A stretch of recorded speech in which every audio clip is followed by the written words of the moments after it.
Hello, hello. Good morning, good morning.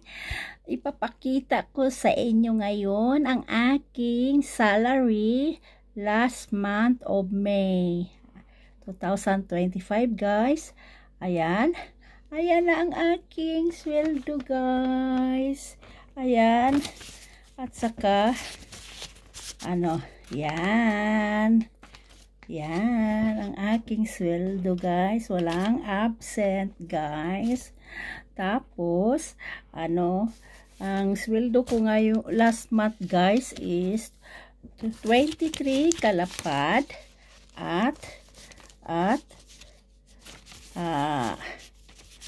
tatlong libo yen, 3,000 yen. Ayan, 23 kalapad ang sweldo ko. Walang absent, guys. No? Ayan ang aking natanggap. Thank you, thank you. Nakatanggap ako ng salary na ganito. Kaya lang, ang 23 kalapad ay may deduction. Automatic na yan, guys. Automatic na yung deduction na yan. 5 lapad. Ayan, may minus na yan doon sa company namin. Kasi para yun sa Sakay Hoken, mga insurances, guys. At saka iba-iba, bayad sa parking, yung pagkain ko doon sa company, mga iba-ibang mga deduction, guys. Ayan, kaya ang natanggap ko lang, guys, is 18 kalapad at 3,000, 3,000 yen. Ito ba ito? Yan. Ayan ang 3,000 yen, guys. Ito pala. Yan ang 3,000 yen. 18 kalapad at 3,000 yen. Ayan lang ang aking net salary, guys. Kasi na-minusan na. Oops. Wag muna kayong mag-isip. Wag muna kayong mag-isip, guys, na manghingi, mangutang, or what.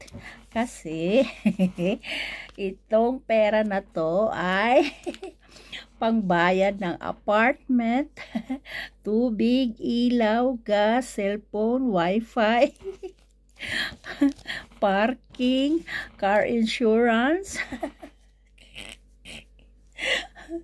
gasolina, at saka maintenance ng sasakyan, guys.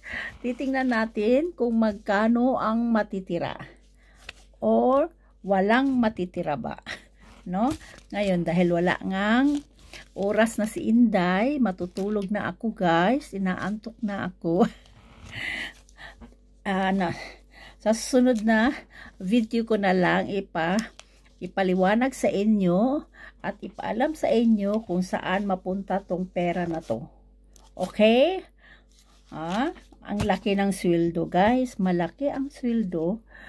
Kaya lang, ang laki din ng marami din bayarin. Okay? Sana maintindihan nyo, mga kaibigan ko dyan, mga family ko dyan, na mahal ang sweldo sa Japan. Pero, ang mahal-mahal din ng bilihin, lahat-lahat ang mahal-mahal, guys. Tingnan natin sa susunod na video. Abangan nyo, guys, kung may matitira ba sa 18 kalapad ko o kulang ba. Okay? Para maintindihan nyo ang buhay dito sa Japan. Ayan, guys. Walang absent, guys. Ito ang sweldo niya, 23 kalapad. Pero kung gusto mo pang magtrabaho ng 6 na araw, mas malaki ang sweldo mo. Kaya lang, syempre, galing pa inoperahan yung tenga ko, kaya hindi muna ako masyadong nagtatrabaho ng mahabang oras, guys. Saka 6 days kasi nga bawal pa sa akin. Kita mo, guys, pinilit kong magtrabaho, pinilit kong walang absent, guys. Ayun, ang nangyari sa akin. Nabinat si Inday. Naka-absent tuloy ng month of June ng 5 araw. Aywan ko kung magkano na lang ang sweldo ko guys, kasi naka-absent ako ng 5 araw dahil nga nabinat ako. Kasi 15 days pa lang mula nung inoperahan yung tenga ko guys, pumasok na ako kaagad. Ayun, nagdudugo at saka namamaga yung tenga ko. Hanggang dito na lang guys. Sa susunod, abangan nyo yung aking explanation o saan mapunta tong pera na to para malaman nyo guys. Okay? Bye-bye. Sayonara. Pakishare lang po ang aking video. Domo arigato gozaimashita. Mata ne.